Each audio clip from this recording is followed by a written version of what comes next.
Right మరో breaking news చూస్తున్నాం. భారత్ పాకిస్తాన్ సరిహద్దుల్లోని నియంత్రణ రేఖ వెంబడి ప్రశాంతత వాతావరణం నెలకొంది.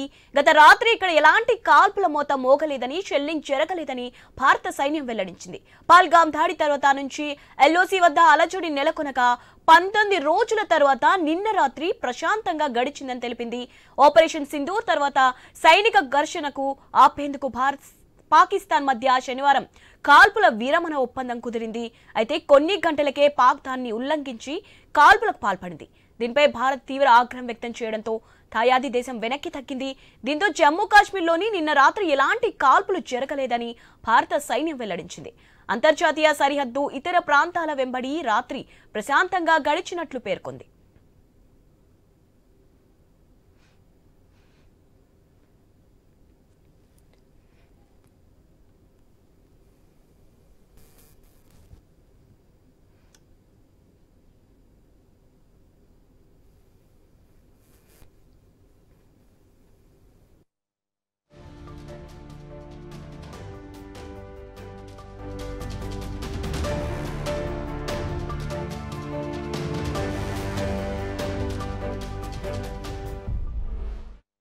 భారత సైన్యం చేపట్టిన ఆపరేషన్ సింధూర్ తర్వాత పౌర నివాసాలే లక్ష్యంగా దాయాది సైన్యం మోటార్ షెల్స్ తో దాడులకు దిగింది.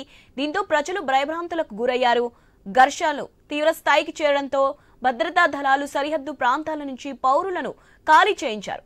దీంతో గత కొద్ది రోజులుగా వారు సురక్షిత ప్రాంతాల్లోనే తలదాచుకున్నారు.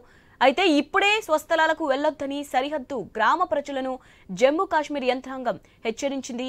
పేలని షెల్స్ ఇంకా ఉంటాయని, వాటిని గుర్తించాల్సి ఉందని పేర్కొంది. ఇక పాకిస్తాన్తో సరిహద్దులు పంచుకుంటున్న ఇతర రాష్ట్రాల్లోనూ నిన్న రాత్రి పరిస్థితులు సాధారణ స్థితికి వచ్చాయి. డ్రోన్లు, కాల్పులు, బాంబు దాడులు జరగలేదు. అయినప్పటికీ భద్రతా బలగాలు పూర్తి స్థాయి అప్రమత్తతో ఉన్నాయి.